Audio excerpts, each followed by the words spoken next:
क्या आपने कभी सोचा है कि जेठ के महीने में गंगा स्नान को इतना खास क्यों माना जाता है और लोग यह क्यों कहते हैं कि जेठ में एक डुबकी 100 अश्वमेध यज्ञ के बराबर होती है। आज हम इसी बात को आसान भाषा में समझेंगे, साथ में यह भी जानेंगे कि अगर आप घर पर नहा रहे हैं तो बाल्टी में ही गंगा जल डालकर स्नान करने की बात क्यों कही जाती है। सबसे पहले एक बात साफ कर लेते हैं, हमारे यहाँ गंगा को सिर्फ एक नदी नहीं माना गया है बल्कि उसे बहुत पवित्र माना गया है। लोग मानते हैं कि गंगा का पानी शरीर और मन दोनों को शुद्ध करने की ताकत रखता है। इसी वजह से गंगा स्नान की परंपरा बहुत पुरानी है। जब जेठ महीने की बात आती है तो इसका महत्व और बढ़ जाता है, क्योंकि जेठ का महीना गर्मी का सबसे तेज समय होता है। धूप कड़ी होती है, शरीर जल्दी थकता है और पसीना भी बहुत निकलता है। ऐसे समय में सुबह उठकर ठंडे या सामान्य पानी से स्नान करने की आदत शरीर के लिए भी अच्छी मानी जाती है। धार्मिक मान्यताओं के अनुसार इसी के साथ साथ इसमें एक व्यवहारिक बात भी छुपी हुई है, साफ स्नान, साफ मन और दिन की अच्छी शुरुआत। अब सवाल यह है कि जेठ में गंगा स्नान को इतना बड़ा क्यों माना गया है। इसका जवाब हमारी परंपरा, आस्था और मौसम तीनों में छिपा है। पुराने समय में लोग मानते थे कि जेठ में तपती गर्मी के बीच गंगा में स्नान करने से शरीर को एक अलग तरह की ठंडक और मन को शांति मिलती है। यही वजह है कि इस महीने के स्नान को बहुत पुण्य वाला बताया गया। अब कहा जाता है कि जेठ में एक डुबकी 100 अश्वमेध यज्ञ के बराबर है, तो इसका मतलब यह नहीं है कि कोई गिनती वाला हिसाब है। इसका अर्थ यह है कि यह स्नान बहुत बड़ा पुण्य देने वाला माना गया है। अश्वमेध यज्ञ पुराने समय का बहुत बड़ा धार्मिक अनुष्ठान था, जिसे राजा बहुत बड़े सम्मान और शक्ति के साथ करते थे। आम आदमी के लिए यह आसान बात नहीं थी।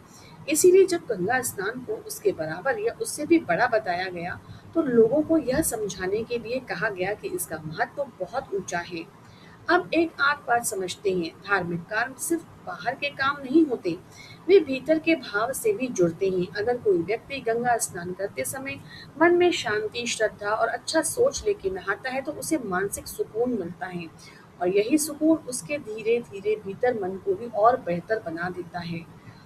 इसीलिए हमारे बड़े बुजुर्ग कहते थे कि स्नान सिर्फ शरीर धोना नहीं है, मन को भी हल्का करना है। अब घर पर गंगा स्नान कैसे कर सकते हैं।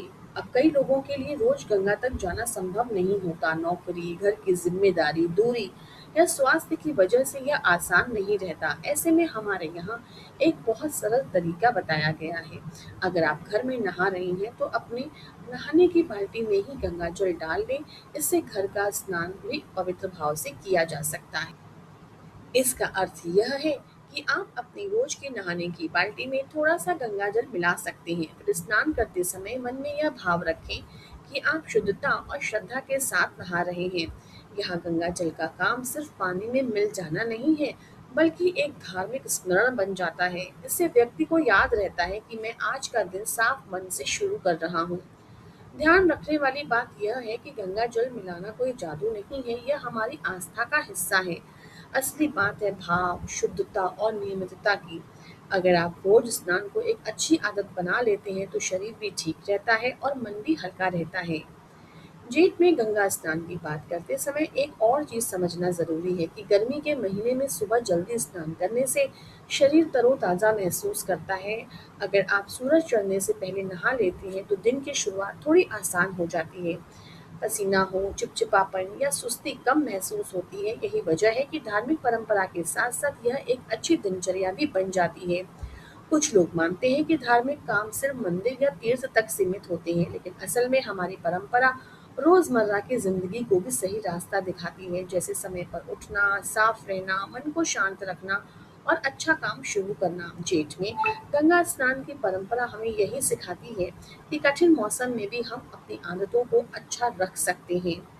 अब एक और ज़रूरी बात किसी भी धार्मिक परंपरा को समझ के साथ अपनाना है।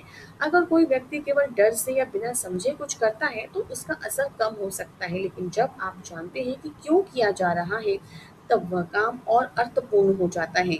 जेठ में गंगा स्नान का संदेश भी यही है कि शरीर, मन और आस्था तीनों को एक साथ साफ और हल्का रखा जाए। और अगर आप गंगा किनारे जाकर स्नान करते हैं तो वहाँ की शांति, हवा और माहौल ही अलग ही अनुभव देता है। लेकिन अगर यह संभव नहीं तो घर पर ही गंगा जल मिलाकर श्रद्धा से नहाना भी एक अच्छा विकल्प माना गया है। ज़रूरी यह है कि आप भाव से जुड़े रहें। तो कुल मिलाकर बहुत सीधी सी बात है कि जेठ का महीना गर्मी का समय है और ऐसे समय में गंगा स्नान को बहुत पुण्य वाला माना गया है।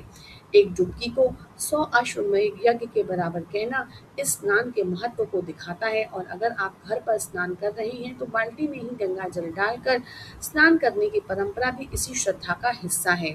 हमें अपनी परंपराओं को अंधविश्वास की तरह नहीं बल्कि समझ और भाव के साथ अपनाना है। जब हम कारण समझते हैं तो हर काम और भी गहरा लगता है। अगर आपको यह बात सरल लगी हो तो इसे अपने घर के लोगों के साथ ज़रूर साझा कीजिए। और अगर आप चाहें तो मैं इसी विषय पर एक और वीडियो स्क्रिप्ट बना सकती हूँ जिसमें गंगा स्नान से जुड़ी धार्मिक मान्यताओं को और आसान भाषा में समझाया जाए।